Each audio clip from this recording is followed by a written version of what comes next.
दोस्तों, उत्तर प्रदेश कई मामलों में भारत के महत्वपूर्ण राज्यों में से एक है। जनसंख्या की दृष्टि से भारत का सबसे बड़ा राज्य उत्तर प्रदेश ही है। इसी के साथ भारत में सबसे ज़्यादा ज़िलों वाला राज्य भी उत्तर प्रदेश है।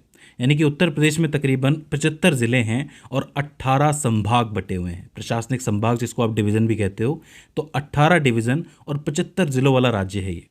क्षेत्रफल की दृष्टि से भी उत्तर प्रदेश भारत का चौथा सबसे बड़ा राज्य है और साथ ही राजनीतिक दृष्टि से भी इसका महत्व बहुत ज़्यादा है, क्योंकि यहाँ पे तकरीबन 80 लोकसभा सीटें हैं और 400 से ज़्यादा विधानसभा सीटें हैं। हालांकि मैं आपको बता दूं कि लोकसभा सीटों या विधानसभा सीटों से किसी राज्य का महत्व नहीं आंकना चाहिए, क्योंकि हर राज्य महत्वपूर्ण होता है। इसी वजह से हमारे नॉर्थ ईस्ट में विकास नहीं हो पा रहा है, आपको पता है, जैसा मैं बता चुका हूँ आपको। तो हमें हर चीज़ पे ध्यान देने की ज़रूरत है। लेकिन आपको पता है कि राजनीति में ज़्यादा इंटरेस्ट है लोगों का, तो राजनीतिक महत्व यहाँ का ज़्यादा हो जाता है।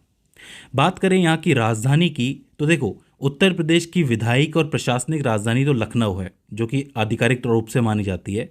लेकिन जो न्यायिक राजधानी है वो प्रयागराज है, क्योंकि यहाँ पर इलाहाबाद हाई कोर्ट है। इसी वजह से प्रयागराज को यहाँ की न्यायिक राजधानी के रूप में जगह दी गई है। अब देखिए, उत्तर प्रदेश के इतिहास को आप 5 महत्वपूर्ण कालों में बांट सकते हो और इसके हिसाब से अपना आंसर बना सकते हो। सबसे पहले आता है पूर्व वैदिक काल, जो कि 600 ईसा पूर्व तक चला। अब ये हो सकता है कि शुरू से चलता आ रहा हो या फिर कभी न कभी शुरू हुआ हो और 600 ईसा पूर्व तक ये चलता रहा, तो ये तो पहला काल हो जाता है, पूर्व वैदिक काल।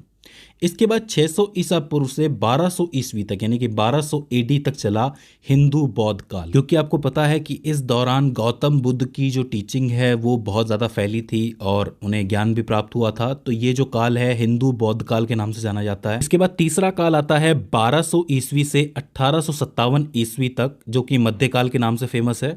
इस बीच मुगल वगैरह का जितने भी राजवंश यहाँ पे चले हैं वो सब आ जाते हैं। तो ये 1857 तक होता है। 1857 में होती है क्रांति और जो कंपनी है ईस्ट इंडिया कंपनी, उसका राज चला जाता है और ताज के हाथ में राज आ जाता है। तो हम इसको कहते हैं ब्रिटिश काल, 1857 से 1947 तक। और 1947 से शुरू होता है स्वतंत्रता काल, यानी कि आज़ादी का काल, जो कि अब तक चल रहा है, जो कि आई होप आगे तक चले, हमेशा चलता रहे। बहुत अच्छी बात है। तो ये 5 जो काल हैं, इसमें आप इतिहास को बांट सकते हो। तो 5 काल याद रह जाएंगे: पूर्व वैदिक काल, हिंदू बौद्ध काल, मध्यकाल, ब्रिटिश काल और स्वतंत्रता काल। ठीक है। अब इसके बाद हम लोग बात करते हैं उत्तर प्रदेश की स्थिति के बारे में कि उत्तर प्रदेश की स्थिति क्या है और उसकी सीमाएं क्या है। तो देखिए, भारत के उत्तर दिशा में ये बसा हुआ है और इसको भारत के मध्य जोन के अंदर, यानी कि सेंट्रल जोन के अंदर गिना जाता है। अगर आप दिशाओं की बात करोगे तो उत्तर प्रदेश के उत्तर में आपको उत्तराखंड और नेपाल मिलेंगे, दक्षिण में मध्य प्रदेश, पश्चिम में राजस्थान, दिल्ली और हरियाणा, पूर्व में बिहार और दक्षिण पूर्व में छत्तीसगढ़ और झारखंड। इसको ठीक से समझ लेना कि कितने राज्यों के साथ इसकी सीमा शेयर हो रही है, और एक अंतर्राष्ट्रीय सीमा भी है, किसके साथ? नेपाल के साथ। तो ये स्थिति आपको याद रह जाएगी: उत्तर में उत्तराखंड, नेपाल, दक्षिण में मध्य प्रदेश, पश्चिम में राजस्थान, दिल्ली, हरियाणा, पूर्व में बिहार और दक्षिण पूर्व में छत्तीसगढ़ और झारखंड। अब हम बात कर लेते हैं ज़िलों की। अब ज़िलों की अगर हमें बात करनी है तो हम लोग पहले बात करेंगे संभागों की, यानी कि डिवीज़न की। तो देखो, उत्तर प्रदेश में कुल 18 डिवीज़न है, 18 संभाग है, जिसमें से एक है आगरा, दूसरा अलीगढ़, तीसरा इलाहाबाद, जिसको आप प्रयागराज के नाम से भी जानते हो, चौथा आजमगढ़, पांचवा बरेली, छठा बस्ती, सातवां चित्रकूट, आठवां देवीपट्टनम, नौवां फाज़ाबाद, याद रखना फाज़ाबाद, 10वां गोरखपुर, 11वां झांसी, 12वां कानपुर, 13वां लखनऊ, 14वां मेरठ, 15वां मिर्ज़ापुर, 16वां मुरादाबाद, 17वां सहारनपुर और 18वां वाराणसी। अब याद रखिए कि इन 18 संभागों के अंदर, 18 डिवीज़न के अंदर ही हमारे 75 ज़िले समाये हुए हैं। अब मैं एक एक करके आपको सारे संभाग समझाऊंगा, उसमें कितने ज़िले हैं, कौन कौन से हैं, तो आप आसानी से इसको याद कर सकते हो। शुरुआत हम लोग करेंगे आगरा मंडल के साथ या फिर आगरा डिवीज़न के साथ। तो देखो, आगरा डिवीज़न यहाँ आपको नज़र आएगा, जिसके अंदर आपको एक तो आगरा शहर नज़र आएगा, साथ में फिरोज़ाबाद, मैनपुरी और मथुरा। तो 4 ज़िले हैं: आगरा, फिरोज़ाबाद, मैनपुरी और मथुरा। इसके बाद अलीगढ़ मंडल में चलते हैं। अलीगढ़ में है अलीगढ़, इटाह, हाथरस, कासगंज। यहाँ भी 4 ज़िले हो जाते हैं: अलीगढ़, इटाह, हाथरस और कासगंज। याद रह जाएंगे, कोशिश करोगे, थोड़ी प्रैक्टिस करोगे तो याद हो जाएंगे। तीसरा है इलाहाबाद मंडल या फिर प्रयागराज मंडल। इसमें प्रयागराज आता है, फतेहपुर आता है, फतेहपुर सीकरी वाला, कौसम्बी और प्रतापगढ़, इसमें भी 4 ज़िले हैं, इलाहाबाद, फतेहपुर, कौसम्बी, प्रतापगढ़। इसके बाद चलते हैं आजमगढ़ के अंदर। आजमगढ़ में सिर्फ 3 ही ज़िले हैं, एक तो आजमगढ़, दूसरा बलिया, तीसरा मऊ। 3 ज़िले हैं, याद रह जाएंगे आपका, आजमगढ़, बलिया और मऊ। इसके बाद 5वें में चलते हैं हम बरेली मंडल के अंदर, झुमका जहाँ पे गिरता है बरेली के बाज़ार में।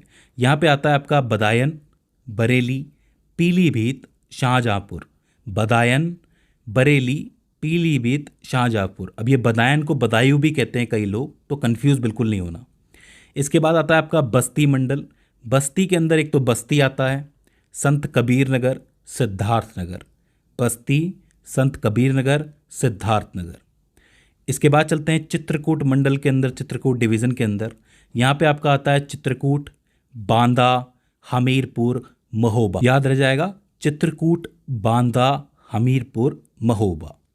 इसके बाद हम बात करते हैं देवीपट्टनम की। देवीपट्टनम में आपका आता है बहराइच, बलरामपुर, गोंडा और श्रावस्ती।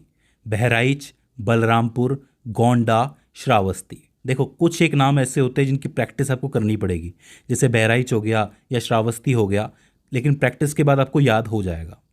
इसके बाद आता है आपका फ़ाज़ाबाद मंडल। फ़ाज़ाबाद मंडल में आता है अंबेडकर नगर, बाराबंकी, फैज़ाबाद, सुल्तानपुर, अमेठी। अब अमेठी का नाम बताने की मेरे को ज़रूरत नहीं है, बहुत बार आपने सुना होगा न्यूज़ के अंदर, राहुल गांधी, स्मृति ईरानी, आपको मालूम होगा। तो ये 5 ज़िले हैं यहाँ पे, अंबेडकर नगर, बाराबंकी, फैज़ाबाद, सुल्तानपुर, अमेठी। इसके बाद चलते हैं गोरखपुर मंडल के अंदर। गोरखपुर मंडल वही है जहाँ से आपको योगी आदित्यनाथ याद आ जाते हैं। गोरखपुर मंडल के अंदर देवरिया, गोरखपुर, कुशीनगर, महाराजगंज। देवरिया, गोरखपुर, कुशीनगर, महाराजगंज, 4 ज़िले हैं, कोई दिक्कत नहीं है, याद रह जाएंगे। इसके बाद आता है आपका झांसी मंडल। झांसी में 3 ज़िले हैं झांसी मंडल के अंदर, एक तो झांसी खुद है, इसके अलावा जालौन और ललितपुर।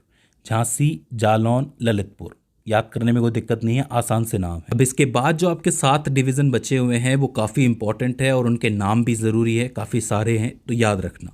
शुरुआत करेंगे कानपुर मंडल के साथ, जिसमें काफ़ी सारे ज़िले हैं। एक है आपका औरैया, इटावा, फर्रुखाबाद, कन्नौज, कानपुर, देहट और कानपुर नगर। बहुत सारे हैं, ठीक से याद कर लो। औरैया, इटावा, फर्रुखाबाद, कन्नौज, कानपुर, देहट और कानपुर नगर। कानपुर और कानपुर नगर अलग अलग हैं, ठीक है।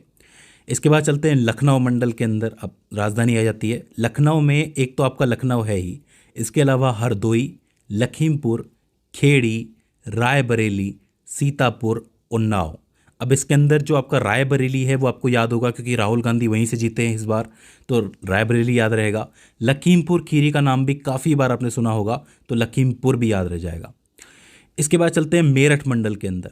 मेरठ मंडल में आता है आपका बागपत, बुलंदशहर, गौतम बुद्ध नगर, गाज़ियाबाद, मेरठ और हापुड़। बागपत, बुलंदशहर, गौतम बुद्ध नगर, गाज़ियाबाद, मेरठ, हापुड़। कोई दिक्कत है? नहीं होनी चाहिए। इसके बाद चलते हैं मिर्ज़ापुर मंडल। जी हाँ, वही कालिनबिया वाला। मिर्ज़ापुर मंडल में एक तो मिर्ज़ापुर आता ही है, इसके अलावा संत रविदास नगर और सोनभद्र, 3 ही ज़िले हैं, मिर्ज़ापुर, संत रविदास नगर, सोनभद्र। इसके बाद चलते हैं मुरादाबाद मंडल में। मुरादाबाद मंडल में आपका बिजनौर, मुरादाबाद, अमरोहा, रामपुर और संभल आता है। बिजनौर, अमरोहा, मुरादाबाद, रामपुर और संभल, याद करोगे तो हो जाएगा, सिंपल नाम है। इसके बाद आता है आपका सहारनपुर मंडल, जिसमें आपका मुजफ्फरनगर, सहारनपुर और शामली डिस्ट्रिक्ट आता है। मुजफ्फरनगर, सहारनपुर और शामली डिस्ट्रिक्ट। और इसके बाद आपका आखिरी जो मंडल बचता है वो है वाराणसी मंडल, जिसमें आपका आता है चंदौली, गाज़ीपुर, जौनपुर और वाराणसी। अब वाराणसी भी आपको पता है नरेंद्र मोदी यहाँ से जीते हैं, तो आपको याद रहा होगा। रही बात जौनपुर की, तो जौनपुर को आप इन भैया से याद रख सकते हो, जौनपुर, मिर्ज़ापुर आपको याद ही होगा। सो इस तरीके से आपके टोटल 18 विभाग पूरे हो जाते हैं और उसके 75 ज़िले पूरे हो जाते हैं। तो आई होप आपको ये नक्शा ठीक तरीके से समझ में आया होगा और कुछ एक ज़रूरी बातें भी समझ में आई होंगी उत्तर प्रदेश के लिए। अगर इसके बाद भी इसके अंदर आपको एक क्वेरी आती है, कोई दिक्कत आती है, तो आप हमें कमेंट सेक्शन में बता सकते हैं और साथ ही ये भी बता सकते हैं कि अगला कौन सा राज्य होना चाहिए जिसको हम समझने की कोशिश करें।